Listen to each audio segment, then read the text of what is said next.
We stayed at the KOA in Mt Lassen Shingletown. It was a wonderful campsite. I really enjoyed it. It had everything we needed, and it did have cabins.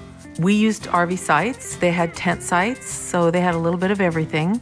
It's very conveniently located on the park's north entrance, making it an ideal for those adventures in that north side of the park.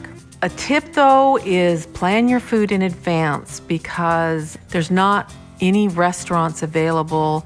There is, I was about, 30 minutes away to Shingletown, and there was a market, but... Yeah, so we made a drive to the Shingletown market a few times to get some food, but I don't know if there was a restaurant or not in Shingletown. I don't remember seeing one, but if there was one, there was only one. It was very small town. And you're going to drive for long periods of time in either direction before coming across places to eat. Right. So, as you said, plan your food accordingly.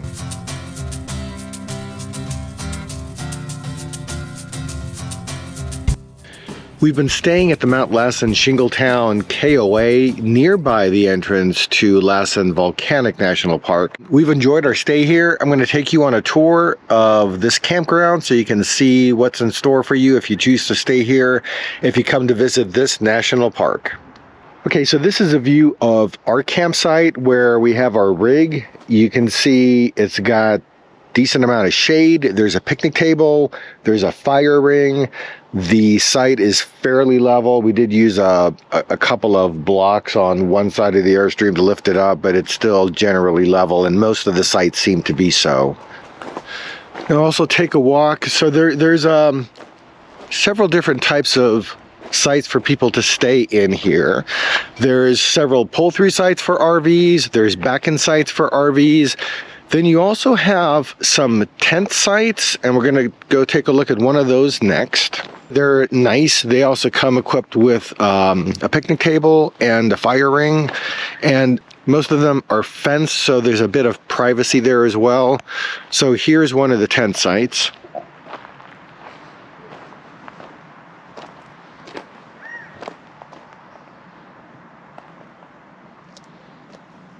And just one of the things I'm noticing, so like for example in that site, there's quite a bit of rock on the ground.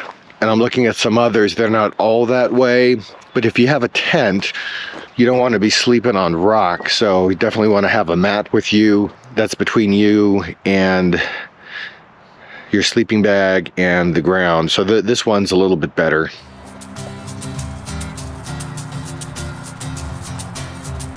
And then you also have a number of cabin sites as well. The bathrooms are clean. You've got showers in all of the bathroom locations as well, so that's convenient to have.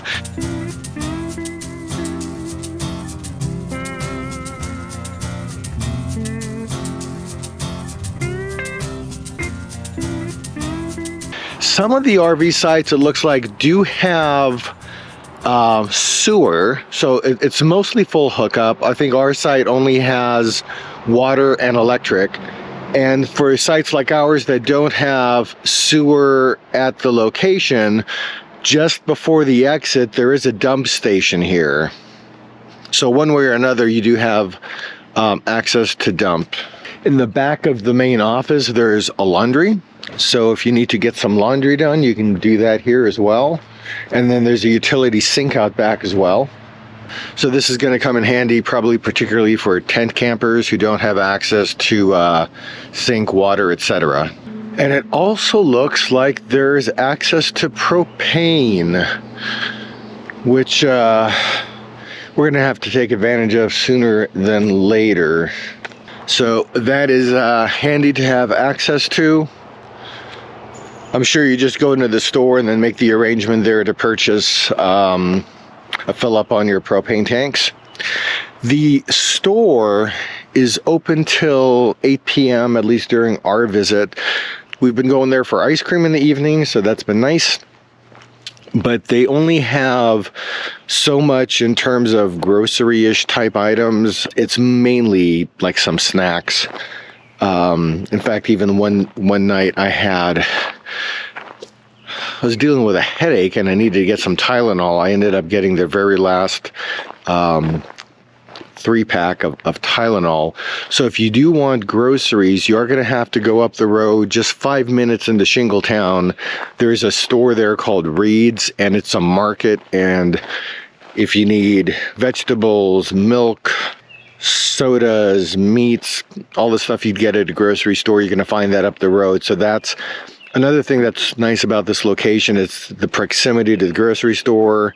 There's a gas station there with diesel as well. That gas station has a nice access for RVs. We've been there a couple of times. I'm going to show you here.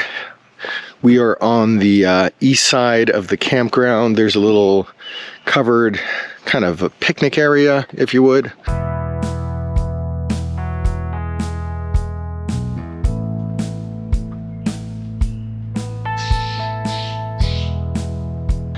If you're here with a group, this would be a nice place to get together, have a meal. And the birds are up this morning, and we're going to take a stroll over to the recreation area. There is a playground for the kids.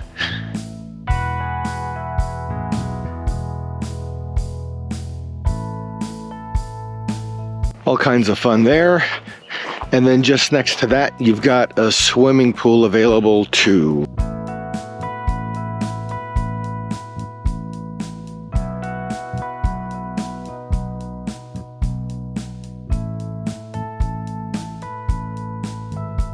But wait, there's more.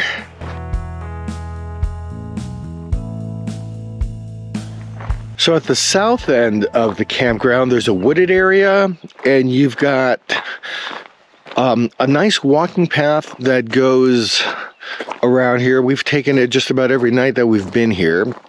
If you bring a basketball with you, you got a basketball court, you've got a volleyball court. I'm not sure if there's balls available at the office. If you have your own, definitely take advantage of these recreational areas.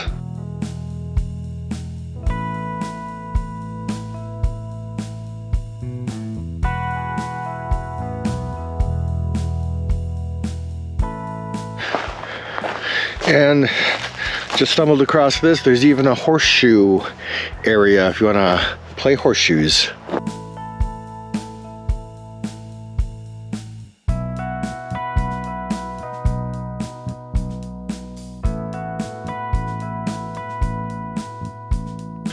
To the other side over here, if you're camping with your pet, there's a pet playground, and we've seen a few dogs in here already, and they absolutely love this area.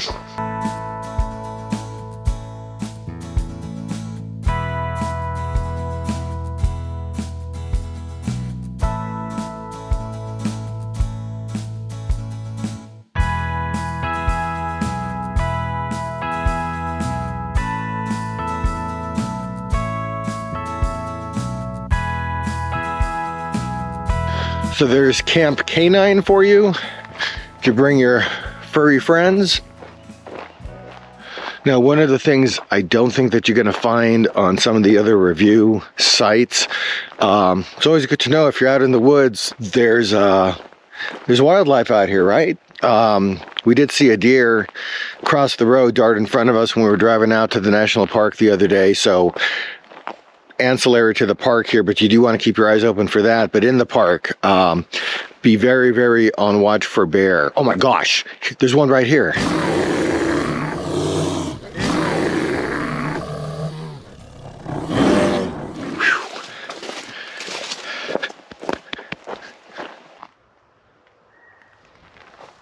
Oh my gosh, there's another mama and her cubs. About those bears. Now, one of the things that has struck us as peculiar is, given the fact that there's all this forest around us, we haven't seen any signage about being cautious about bear. Even here at the campground, there's not bear boxes, which we're usually used to seeing to store food. There's no indication that bears are a thing in this area. So I don't know. Maybe this is not bear country. Definitely deer in the area, but we haven't seen anything as regards bear, other than the cutouts here at the campground, which have been kind of fun. Here in the furthest end of the wooded area, there's a place they have it labeled the Birders Corner. They have signage of the kind of birds that are common in this area, and there's all kinds of bird houses, bird feeders, and you can, I suppose, just, you know, spend some time relaxing here, being quiet and watching to see what birds come by. We've been hearing them all throughout our stay here.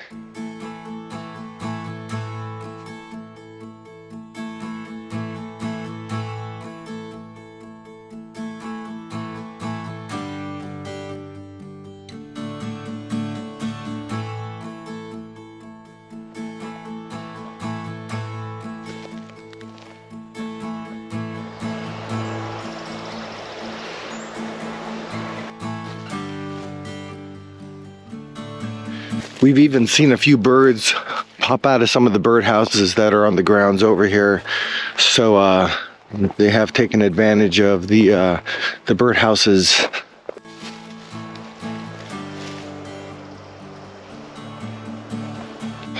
I should also mention, from this location, it's about 15 minutes to the east to get to the north entrance of Lassen Volcanic National Park. It's a little bit over an hour to get to the south entrance of the national park. The south entrance is where you have more of the geothermal features, but if you're coming to Lassen National Park to explore those items, those areas, just know we are here. It's about the middle of June. That area of Lassen Volcanic National Park is still closed because there's still 4 foot of snow, pretty much starting at the visitor center and going in. So the highway going into the park on the south side is closed. The hiking trails to the geothermal features are closed. If you want to see that, and it seems similar to when we visited Glacier National Park in Montana, July and perhaps August are the sweet spots of the year during summertime to see that.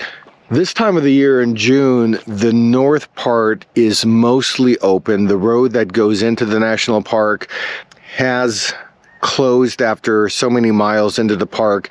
Basically, once you get to the devastated area, then you can't take your car further. You can walk beyond where the road closure is, which we've done.